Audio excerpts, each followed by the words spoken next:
13h sur la télévision du Burkina. Bienvenue à cette édition de la mi-journée. Au menu, un retour sur l'investiture du président ivoirien Alassane Ouattara. Investiture qui a vu la participation du président du Faso et une dizaine d'autres chefs d'État et de gouvernement africains. Covid-19 au Burkina, attention, la maladie gagne du terrain. 179 nouveaux cas à la date du 13 décembre, tous de transmission communautaire. Le gouvernement appelle au respect strict des gestes barrières pour se protéger et protéger les proches. Sans surprise, les grands électeurs entérinent la victoire de Joe Biden à 306 voix contre 232 pour Trump. Une formalité sur fond de polémique avec Donald Trump qui refuse la réalité. Le 46e président des États-Unis sera investi le 20 janvier prochain. Merci de nous recevoir chez vous. Marc-Christian Kaboré, aux côtés d'une dizaine de ses pairs, a pris part à l'investiture du président ivoirien Alassane Ouattara, qui a prêté serment devant la Cour constitutionnelle ce 14 décembre. Retour sur la cérémonie avec notre envoyé spécial à Abidjan, Wendata Nathalie Kaouri. C'est une cérémonie voulue sobre compte tenu du contexte du Covid-19. L'instant est tout de même solennel devant un parterre de quelques 300 invités, dont le président du Faso et ses pairs de la CEDEAO. Après l'allocution introductive du président du Conseil constitutionnel ivoirien et la lecture de la décision de proclamation des résultats définitifs de l'élection, Alassane Ouattara prête serment sur la Constitution et c'est une première dans l'histoire de la Côte d'Ivoire. Devant le peuple souverain de Côte d'Ivoire, je jure solennellement et sur l'honneur de respecter et de défendre fidèlement la Constitution, d'incarner l'unité nationale, d'assurer la continuité de l'État. Alassane Ouattara se voit ensuite remettre le grand collier de l'ordre par la grande chancelière de l'ordre national et cet autre moment est fort en émotion. Les Ivoiriens, dans leur grande majorité, ont fait le choix de la démocratie, le choix de la paix, le choix de la stabilité. Je prends à nouveau l'engagement de l'assumer pleinement au service de mes compatriotes, de tous mes compatriotes, sans distinction. Et c'est dans ce climat de paix et de cohésion tant souhaité que le président réélu annonce la création des ministères en charge de la réconciliation nationale. Alassane Ouattara fait d'autres promesses au nombre desquelles une lutte plus accrue contre la pauvreté et la corruption, l'amélioration de l'offre éducative et surtout la santé avec le vaccin contre le Covid-19 dès avril 2021. La cérémonie s'achève sur des honneurs militaires rendus au président ivoirien sur l'esplanade du palais présidentiel. Après Abidjan, le président du Faso a mis le cap sur Conakry, la capitale guinéenne, et c'est pour assister à l'investiture du président réélu. Comme vous le voyez sur les images, le président du Faso a été reçu par le président guinéen Alpha Condé. Marc-Christian Kaboré, qui a eu droit à tous les honneurs dus à son rang avant de s'entretenir avec son homologue guinéen. Sur le séjour du président du Faso, nous y reviendrons dans nos prochaines éditions. Au palais de Koulouba, le chef du gouvernement a reçu ce matin le ministre coordonnateur entrant du SILS, le comité inter-État de lutte contre la sécheresse au Sahel. Abdoulaye Diar est allé prendre langue avec le premier ministre et l'occasion fut toute trouvée pour questionner la vie de l'institution sous-régionale. Il s'exprime au micro de Ali Doubadini et Yakibou. Je suis venu pour installer le secrétaire exécutif du SIS entrant et son adjoint, qui sont nommés lors des conférences des chefs d'État et de gouvernement le 20 juillet par visioconférence et dirigée par le président Marc-Christian Kaboré par visioconférence. Donc effectivement ma solution c'est de venir installer les nouveaux cadres, leur prodiguer quand même un certain nombre de conseils et je remercie très sincèrement de toute forte. L'institution connaît beaucoup de problèmes des problèmes institutionnels d'ordre. Il faudrait faire une réforme assez profonde. Et cette réforme a été entamée par mon collègue, le ministre coordinateur sortant, la première partie. Et la seconde partie nous attend et l'équipe entrant va prendre le relais afin qu'il puisse entamer cette réforme aussi entendue que par nous, les ministres, et par nos pères chefs d'État. Avant de poursuivre ce journal, le point sur la situation de la pandémie du Covid-19 au Burkina. À la date du 13 décembre 2020, cette situation se présente comme suit. 1257 échantillons analysés avec comme nombre de nouveaux cas confirmés, 179 tous de transmission communautaire, dont 162 à Ouagadougou, 11 à Bobo-Dioulasso, 2 à Kaya, 1 à Boromo, 1 à Fadangourma, 1 à Koudougou et 1 à Zabré, ce qui porte à 1198 le nombre de cas actifs au Burkina. Le gouvernement rappelle que la maladie à coronavirus est très contagieuse et invite les populations au respect strict des mesures barrières pour se protéger et protéger les proches. Organisation des festivités du 11 décembre Zignaré 2021, la région du plateau central promet du jamais vu. Le flambeau reçu le 11 décembre dernier à Banfora a fait le tour des 3 provinces de la région. Objectif, susciter l'adhésion des fils et filles de la région pour faire de l'étape une réussite. Daouda Ouattara et Ahadi Sandamba. Tel un trophée, c'est en grande pompe que les populations du plateau central accueillent le flambeau du 11 décembre. De l'entrée de Lumbila dans le Britenga à Niwo dans le Kourouégou, en passant par Zorgo dans le Ganzourou, il a fallu 3 jours pour le gouverneur et sa délégation pour présenter le symbole de l'organisation du 11 décembre 2021 dans la région du plateau central. C'était avec impatience que nous attendions ce jour. Nous avons depuis 2016 travaillé à déjà asseoir une certaine disposition en matière de mobilisation sociale, mais en mobilisation d'espaces fonciers pour les différentes infrastructures qui seront réalisées. Entre prestations d'artistes et discours, à chaque étape, le flambeau est perçu comme le symbole de l'unité des filles et fils de la région. Pour le gouverneur, faire de Zignaré 2021 du jamais vu est désormais un acquis au regard de la mobilisation sur le terrain. Ce que je retiens, c'est l'engagement autour du 11 décembre. Chacun apportera sa contribution pour que cette célébration, le 61e anniversaire de notre pays, soit du jamais vu, sinon de l'exceptionnel. Économiquement, nous sommes la dernière région. Vous allez voir que nous allons faire un grand bond pour être parmi les premiers. En attendant, chacun doit se mettre au travail afin que tout soit prêt dans une année. Par rappel, c'est en août dernier que les travaux entrant dans le cadre de la commémoration du 11 décembre Zignaré 2021 ont été officiellement lancés.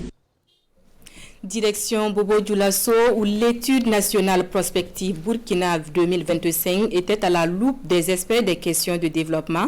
En fin de semaine dernière, il s'agissait d'évaluer la vision de développement à l'horizon 2025, surtout de vérifier son adéquation avec la loi dictant la trajectoire du développement au Burkina. Sur le séminaire d'évaluation technique, nous en savons davantage avec Drissa Traoré et Ismaël Saturné Paris. 2 outils de développement les réunissent ici, la prospection et la planification. Il s'agit pour ces participants à ce séminaire de réfléchir sur les aspects techniques de l'évaluation nationale prospective Burkina 2025, pilotée par le ministère en charge de l'économie et des finances. Et c'est un atelier au cours duquel ces experts vont s'étaler sur la mise en œuvre des politiques publiques au Burkina Faso. D'ici 5 ans, donc, cette étude sera à sa fin. Et c'est pourquoi on a réuni aujourd'hui les techniciens, les experts, pour faire l'évaluation technique de cette étude nationale prospective 2025, tirer toutes les leçons, toutes les conclusions et formuler donc des recommandations donc pour une nouvelle étude en cours de réalisation. Pendant 5 jours, la trentaine de participants va s'assurer que la trajectoire du développement amorcée par le Burkina Faso est en adéquation avec le référentiel juridique existant en la matière. Il va s'agir pour les participants de se pencher sur les différentes instances et organes qui ont été mis en place dès l'adoption de l'étude nationale prospective en 2005. Quelles ont été leurs contributions à l'atteinte de la vision souhaitée. Nous allons passer en revue les organes. Et nous sommes là pour travailler à donner des idées à nos gouvernants subsahariens pour qu'ils puissent essayer de transformer nos économies, pour que nos économies puissent quitter leur croissance d'aujourd'hui, qui est une croissance sur des exportations et les importations, pour une croissance qui soit une croissance de création de valeurs ajoutées et de création d'emplois. Selon le ministère en charge de l'économie et des finances, les résultats de ce séminaire devront permettre l'orientation vers une évaluation globale de l'étude prospective nationale Burkina 2025 et aussi permettre de se projeter sur une nouvelle vision prospective post-2025. S'ouvre demain à Ouagadougou la 9e conférence annuelle de la Direction générale des impôts. Une conférence qui verra cette année récompenser les meilleurs agents et contribuables. Un avant-goût de la conférence avec le directeur général des impôts, interrogé par Urbain Benito Somé et Moumouni Soubega. Pour la 9e fois consécutive, la DGI, la Direction générale des impôts, va tenir sa conférence annuelle. Quelle réforme institutionnelle pour une DGI moderne, performante, orientée, usagée? C'est le thème de l'édition 2020 de cette conférence. C'est une occasion pour l'ensemble donc de ces cadres-là de réfléchir sur l'avenir de la maison. Et également, c'est une opportunité, une occasion de brassage, de rencontre et débat donc de leurs problèmes. La particularité de l'édition 2020 de la conférence annuelle de la DGI est l'introduction d'un prix d'excellence, un prix qui récompense aussi bien le personnel que les contribuables. Il faut effectivement célébrer le mérite des agents qui sont professionnellement compétents et qui sont également d'une moralité irréprochable. Il faut également féliciter les contribuables qui constituent des exemples par effectivement leur civisme fiscal. Et nous voulons les prix symboliques, voilà, donc il y a des trophées. Et il y a également des certificats de reconnaissance et puis il y a des enveloppes assez symboliques, assez modestes. De nombreuses réformes sont en cours d'exécution à la Direction générale des impôts et la conférence annuelle de la DGI se veut une tribune pour faire le point de ces réformes selon le directeur général. Objectif, être plus proche des contribuables et permettre au service des impôts de jouer pleinement les rôles. La toute dernière réforme que nous avons mise en œuvre, c'est le fait de pouvoir payer la taxe sur les véhicules à moteur par mobile cash. Alors, on a en fait digitalisé cela, on a dématérialisé la procédure. La 9e conférence annuelle de la DGI sera également marquée par des journées portes ouvertes et un panel sur le foncier burkinabé. Elle se tient du 16 au 18 décembre 2020 à la salle de conférence de Ouaga 2000. 10 ans de la mise en œuvre de Bagrépol, on en reparle dans ce journal avec cette visite terrain des membres du comité de pilotage des pôles de croissance. Une visite terrain pour toucher du doigt les réalités et encourager les acteurs de la chaîne de production. Visite suivie pour nous par Konson Koulibaly et Tanga Kafando. C'est la fin d'une longue attente pour ces producteurs sur le périmètre irrigué de Bagré-Paul qui reçoivent ici le titre foncier en compensation de leurs champs perdus dans le cadre de l'aménagement. Ils sont environ 5000 affectés par le projet et la remise des documents à cette cérémonie n'est que symbolique. Nous avons eu des logements et des parcelles sur les périmètres irrigués. C'était donc le document que nous attendions. Nous sommes autour de 5000 et nous espérons qu'avec le soutien du ministre et des responsables de Bagré-Paul, chacun pourra avoir ces documents. Avant, nous n'avions qu'une seule saison dans l'année. Maintenant, nous avons 3 saisons. Après la récolte du maïs, nous produisons de la tomate et de l'oignon sur la même parcelle. Documents en main, ils peuvent désormais produire en toute saison, mais aussi en toute sécurité, à l'image de Mahama Bagnan qui exploite ici 2,5 hectares de riz de la variété TS2. Rendement attendu, 12 tonnes environ, et à cette étape, le producteur est déjà sûr de faire une bonne moisson.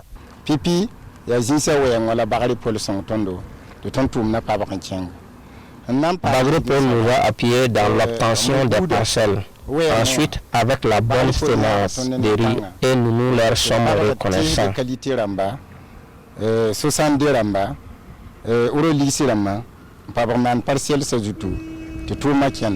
Le riz de Mahama, comme celui des autres producteurs sur la plaine risicole de Bagré, est transformé ici, dans cette usine, l'UDIRUBE, l'unité diocésaine du riz de Bagré, qui emploie permanemment 40 personnes. L'usine a été créée en 2006 sous forme d'une petite unité, et c'est seulement en 2015 que la structure en tant que telle a été installée.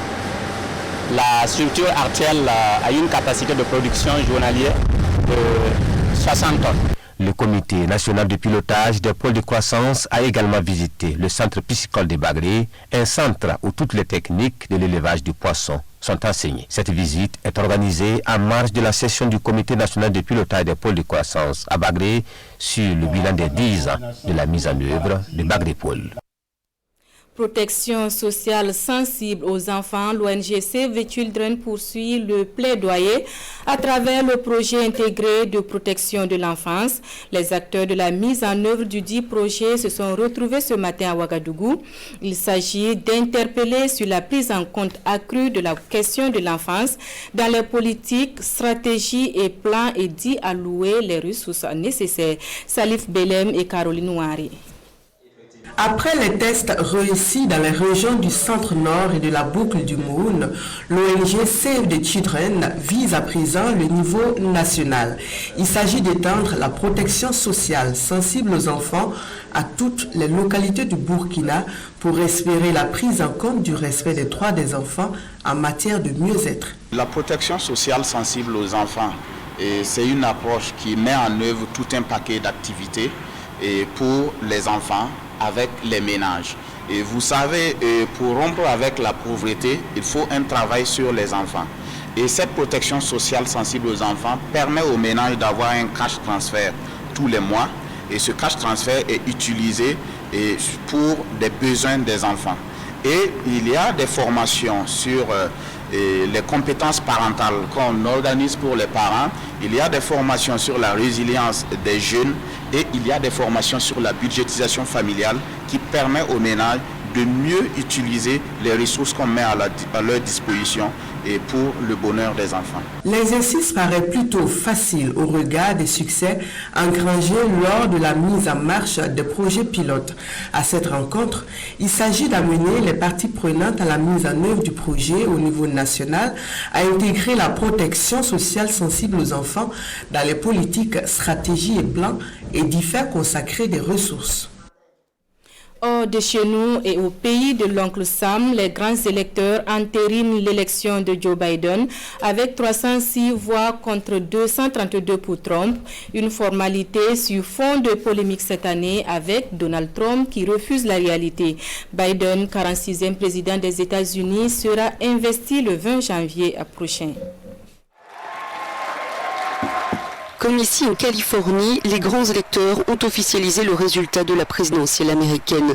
État par État, le collège des grands électeurs a donné la victoire à Joe Biden et entériné la défaite de Donald Trump. A Democrat. Ayes 55, noes 0. Joseph Robinette Biden deviendra ainsi le 46e président des États-Unis le 20 janvier 2021. Cette étape, qui n'est traditionnellement qu'une formalité, a pris une importance symbolique cette année en raison du refus de Donald Trump d'accepter le verdict des urnes. Une attitude habilement dénoncée par Joe Biden dans la prise de parole qui a suivi la validation du collège électoral. Nous, le peuple, avons voté. La foi en nos institutions a été maintenue. L'intégrité de nos élections reste intacte. Il est donc maintenant temps de tourner la page comme nous l'avons fait tout au long de notre histoire pour nous unir et guérir. Comme je l'ai dit au cours de cette campagne, je serai le président de tous les Américains. Nous devons travailler ensemble, nous donner une chance de faire baisser la température et surtout nous devons être solidaires. Joe Biden a aussi évoqué le recours en justice de Donald Trump et dénoncé une position extrême jamais vue auparavant, un refus du respect de la volonté du peuple, de l'état de droit et un refus d'honorer la Constitution. Depuis bientôt un mois et demi, Donald Trump dénonce sans preuve les théories du complot à l'appui l'élection la plus truquée de l'histoire américaine, alimentant les tensions au sein de son électorat. Retour au pays où l'investiture du président ivoirien Alassane Ouattara et les défis de sa mandature font la une des quotidiens. La lecture croisée des journaux avec Sekou Zongo. À la une des quotidiens dans leur parution, l'investiture d'Alassane Dramane Ouattara. Investi pour un troisième mandat ou le premier de la Troisième République selon sa position par rapport à la ligne de fracture, l'événement est commenté par les journaux. C'est un véritable coup diplomatique, s'exclame Idriss Traoré dans l'édito de Aujourd'hui au Faso, car s'explique l'éditorialiste, la quasi-totalité des chefs d'État étaient présentes, ainsi que le ministre français des Affaires étrangères. Cette investiture ne présentait pas l'air d'une fiesta, ajoute le journal, car Alassane a donné l'air d'être conscient de la tempête politique née de sa candidature à un troisième mandat. Inquiétude ou pas, clame Aujourd'hui au Faso, malgré sa volonté affichée de mener cette nouvelle présidence, Alassane Ouattara doit donner des gages d'une vraie réconciliation. Même ton du côté de Sidouaya. Pour Karim Badolo, la réalisation des promesses d'Alassane Ouattara passe obligatoirement par la réconciliation nationale. Mon confrère de poursuivre,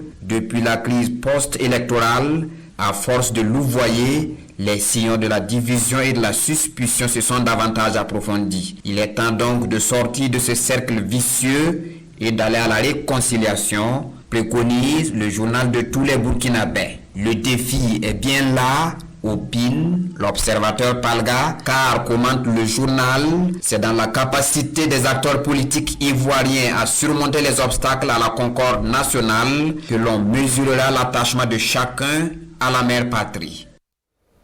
Fin de cette édition, merci à vous qui l'avez suivi. L'actualité revient à Moré, Djoula et Fulfulde sous le coup de 14h. À demain, Dieu voulant.